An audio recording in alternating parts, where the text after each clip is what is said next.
दोस्तों, आज मैं आपको एक कहानी सुना रहा हूँ जो कि भारत के एक गांव में बने हुए कुएं तथा रोहन नाम के जिज्ञासु लड़के की कहानी है। गांव में हरे भरे खेत लहरा रहे हैं। गांव की धूल भरी सड़कें हैं। इस गांव में रोहन नाम का एक जिज्ञासु और साहसी स्वभाव का लड़का रहता था। रोहन कुछ न कुछ नया करने के सपने देखता रहता था। गांव के लोग अक्सर उससे कहते, इतनी जिज्ञासा तेरे भले का कारण नहीं बनेगी। रोहन, गांव के बाहर एक पुराना टूटा फूटा कुआं था जिसे लोग भूतिया कुआं कहते थे। दशकों से वहां कोई नहीं गया था। बुजुर्गों का कहना था कि आधी रात को उस कुएं से किसी के रोने की आवाज आती है। बच्चों को डराने के किस्से बन चुके थे वो। लेकिन रोहन को यह सब झूठ लगता था। एक बार रात के करीब 12 बजे लालटेन और टॉर्च हाथ में लेकर रोहन कुआं देखने निकल पड़ा। गांव के बाहर खेतों से होते हुए वह उस पुराने कुएं तक पहुंचा। कुएं के किनारे पर पुरानी जंग लगे लोहे की बाल्टी और एक और सूखे बैल खंभों का ढेर पड़ा था। कुएं के पास पहुंचते ही उसे अजीब सी ठंडक महसूस हुई, जैसे हवा सीधी हड्डियों में चुभ रही हो। रोहन के रोंगटे खड़े हो जाते हैं। कांपते हुए हाथ से वह टॉर्च को कुएं में घुमाता है। उसकी किरणें कुएं के अंधेरे में समा जाती है। नीचे पानी की जगह काला धुआं सा हिलता नजर आया। वह संभल कर आगे झुका। तभी टॉर्च की रोशनी टिमटिमाई और बंद हो गई। अचानक कुएं के अंदर से एक धीमी आवाज आई, कौन हो तुम और यहां रात को क्या करने आए हो? रोहन का दिल एक पल को रुक गया, लेकिन उसने हिम्मत नहीं हारी। उसने कहा, मैं रोहन हूं, तुम जो भी हो सामने आओ। कुछ सेकंड बाद भाप जैसी हल्की धुंध ऊपर उठी और उसमें एक बूढ़ी औरत का चेहरा उभरने लगा। उसकी आंखें लाल और चमकदार थी। रोहन पीछे हट गया, लेकिन पूछा, कौन हो तुम? ये कुआं ऐसा क्यों है? औरत हौस पड़ी, जिसे लोग भूत समझते हैं। वो असल में इंसानों की गलती छुपाने का तरीका है। रोहन ने कांपते हुए कहा, कौन सी गलती?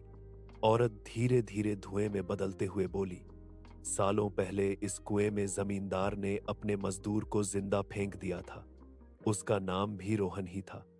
उसकी आत्मा आज भी न्याय चाहती। वह बताती है कि रोहन ने जमींदार के छिपे खजाने का रहस्य खोज लिया था। रोहन सन्न रह गया। नाम में समानता अजीब इत्तफाकर थी। अचानक जमीन उसके पैरों के नीचे से खिसकी और तभी रोहन कुएं की अंधेरी खाई में गिर जाता है। नीचे अंधेरा घना था, लेकिन उम्मीद के विपरीत वह पानी में नहीं गिरा, बल्कि एक गुफा जैसे रास्ते में उतरा। वहां मशालें जली हुई थीं और पत्थरों पर रहस्यमयी चिन्ह बने थे। रोहन को गुफा में तरह तरह के अवशेष मिलते हैं। रोहन उस रहस्यमय गुफा में और आगे बढ़ता है। थोड़ा सा आगे चलते ही रोहन को एक लकड़ी का संदूक दिखाई देता है। रोहन नहीं उत्सुकता से उस संदूक को खोलता है तथा आश्चर्य से संदूक में मिले सामान को देखता है। संदूक में उसे फीके कपड़े में एक पुरानी बंधी डायरी मिलती है जिसके पन्ने पीले पड़ गए हैं। वह सावधानी से डायरी उठाता है। उसकी नाजुक डोर धीरे से चटकती है, जो 1902 के साल की एक डायरी होती है।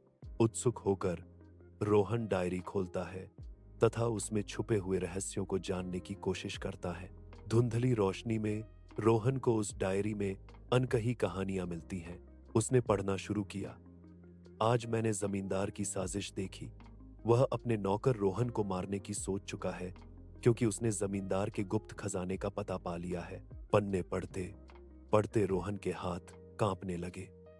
डायरी से पता चला कि कुएं के नीचे गुफा में वही खजाना छिपा था और सच्चे रोहन को उस राज को उजागर करने से रोकने के लिए मार दिया गया था। कुएं की गुफा के भीतर परछाइयां नाचती हैं, क्योंकि रोहन प्राचीन पाठ को जोर से पढ़ता है। एक धुंधली भूतिया आवाज उसके शब्दों को दोहराती है, जो उसके चारों ओर के पत्थरों से निकलती हुई प्रतीत होती है। तभी अचानक पीछे से एक आवाज गूंजी, अब तुम सच जान गए हो तो मेरी आत्मा को मुक्ति दो। रोहन ने शांत स्वर में कहा, मैं तुम्हारा सच दुनिया को बताऊंगा। जैसे ही उसने यह कहा, गुफा की दीवारें कांपने लगी।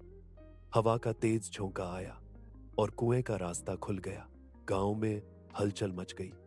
काफी समय से रोहन के घर न मिलने के कारण गांव के लोग रोहन को ढूंढने के लिए इकट्ठे होते हैं। गांव के लोग कुएं के पास पहुंचे। लोग जब वहां पहुंचे तो देखा कुएं के किनारे एक पेटी खुली पड़ी थी जिसमें पुराने सोने के सिक्के और वह डायरी थी, लेकिन रोहन कहीं नहीं था। सुबह हो जाती है। रोहन गांव के प्राचीन मंदिर के पास बेहोशी में खोया हुआ पड़ा है। रोहन को गांव वाले उसके घर ले जाते हैं।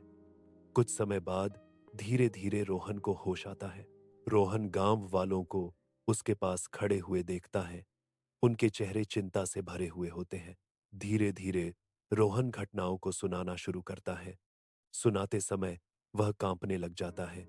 ग्रामीणों ने रोहन को बातों को ध्यान से सुना। उनके चेहरे पर डर साफ दिखाई दे रहा था। सच्चाई उजागर होती है जो रोहन के चेहरे पर एक गंभीर समझ को उकेरती है, क्योंकि वह जमींदार के गहरे रहस्यों को उजागर करता है। गांव के बुजुर्गों ने रोहन की बातें सुनकर और डायरी देखकर जमींदार के परिवार की काली करतूतों का सच स्वीकार किया। एक नया नाम गूंजता है, सत्य कुआं। तब से उस कुएं को सत्य कुआं कहा जाने लगा।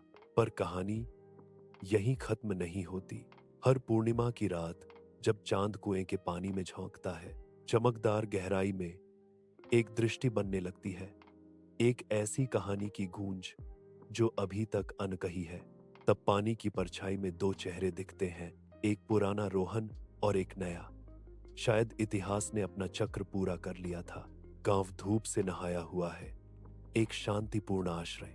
गांव की सुंदरता और रौनक लौट आती है। अपने घर में रोहन गांव के बच्चों को अपने अतीत की कहानियों से मोहित करता है। रोहन नाटकीय रूप से इशारा करता है। उसकी आवाज गर्मजोशी और पुरानी यादों से भरी है। अपनी कहानियों से जीवंत चित्र बनाता है। कमरे में हंसी गूंजती है क्योंकि रोहन एक विशेष रूप से मनोरंजक किस्सा साझा करता है। उसका चेहरा खुशी से चमक रहा है। यह दृश्य समुदाय और साझा इतिहास की भावना से भरा है, क्योंकि रोहन कहानी कहने के माध्यम से पीढ़ियों को जोड़ता है। सूर्य की सुनहरी चमक में नहाया हुआ गांव जीवन से भरपूर है। सामंजस्य समुदाय को बांधता है। उनकी सामूहिक भावना उज्जवल रूप से चमकती है। प्रत्येक बच्चे की हंसी रोहन के साथ मिलकर गांव को खुशी की एक सिम्फनी से भर देती है।